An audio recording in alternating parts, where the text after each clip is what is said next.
30% plus minus বাড়ানোর জন্য আমরা সিদ্ধান্ত নিয়েছি। এই ক্ষেত্রে যেটা ক্যাপটিভ বিদ্যুৎ যেটা বর্তমানে 31 টাকা 50 পয়সা, এটি হবে 42 টাকা, এবং শিল্প খাতে যেটা বর্তমানে রয়েছে 30 টাকা, এটি হবে 40 টাকা। একই সঙ্গে আমরা বিতরণ কোম্পানি সমূহকে তাদের ব্যবস্থাপনা দক্ষতা বৃদ্ধি, পরিচালন ব্যয় হ্রাস এবং তাদের গ্রাহকগণের জ্বালানি সংক্রান্ত যন্ত্রপাতির দক্ষতা নিরূপণের জন্য তাদেরকে আমরা বলেছি। একই সঙ্গে তাদের বিদ্যমান সিস্টেম লস কমিয়ে আনার বিষয়ে সময়াবদ্ধ পরিকল্পনা ও বাস্তবায়নের জন্য বলা হয়েছে। পেট্রোবাংলা দেশীয় গ্যাসের অনুপাত বৃদ্ধির জন্য প্রজেক্ট নিয়েছে, যে সাইসমিক সার্ভে, অনুসন্ধান কূপ, উন্নয়ন কূপ ও ওয়ার্কওভারের জন্য এটি যেন পরিকল্পনা যে বাস্তবায়িত হয় সেটা নিশ্চিত করবে।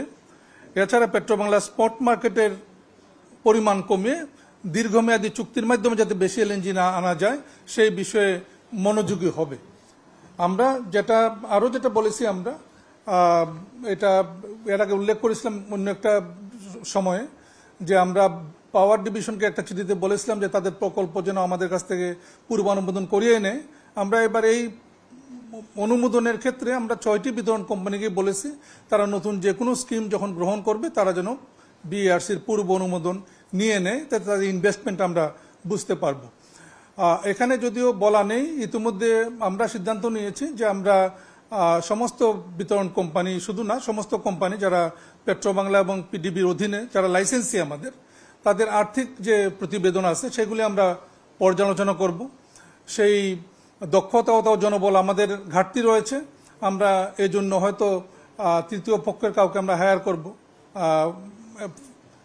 ভেরি রেপুটেড সিএ ফার্ম যারা ফিনান্সিয়াল রেগুলেটরি কাউন্সিলের যারা তালিকাভুক্ত টপ 10 ও টপ 20 থেকে, যারা তাদের এই আর্থিক হিসাবগুলি দেখে আমাদের জানাতে পারবে যে সেখানে কোথাও কোনো ত্রুটি আছে কিনা এবং কোথাও উন্নয়নের সুযোগ রয়েছে। অবশ্যই মিনিস্ট্রির কোনো প্রেসক্রিপশন এখানে ছিল না, এবং আপনি যেটা বললেন যে আলোচনা শুনেছেন, আমি এই ধরনের কোনো আলোচনা শুনি নাই এবং কেউ আমাকে এই বিষয়ে বলে নাই, এটা স্পষ্টভাবে আমি বলতে পারি। এটা প্রথমত। বৈষম্য ক্ষেত্রে যেটা বলেছেন, আমার ধারণা যে এটা একটা নতুন ধরনের একটা সুযোগও সৃষ্টি করবে। এটা বিকল্প জ্বালানির বিষয়ে যারা নতুন শিল্পে যারা নতুন আসবে তারা বিকল্প জ্বালানির বিষয়ে চিন্তা করতে পারবে, এই একটা সুযোগও এখানে তৈরি হলো। জি, এটা তারা বিবেচনা করবে, তো অন্য কোনো জ্বালানিতে তারা যাবে কিনা সেটা তারা চিন্তা করার সুযোগ পাবে। আর শিল্পায়নের বিষয়টা আমরা অনুসরণ করার চেষ্টা করব।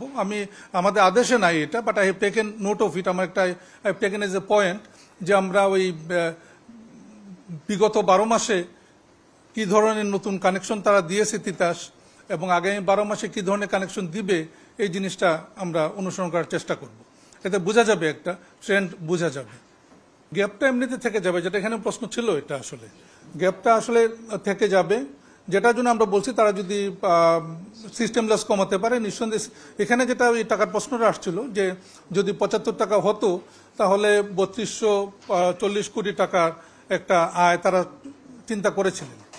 আসলে কি পরিমাণ নতুন কানেকশন হবে তার উপর নির্ভর করবে এই আয়টা। এখানে 40 টাকা করাতে আসলে নিঃসন্দেহে আয়টা ওই অনুপাতে কমে যাবে, এবং গ্যাপটা পূরণের জন্য নির্ভর করতে হবে মূলত তাদের ব্যবস্থাপনার দক্ষতার উপরে এবং তাদের সিস্টেম লস যেটা আছে সেটা কমানোর উপরে।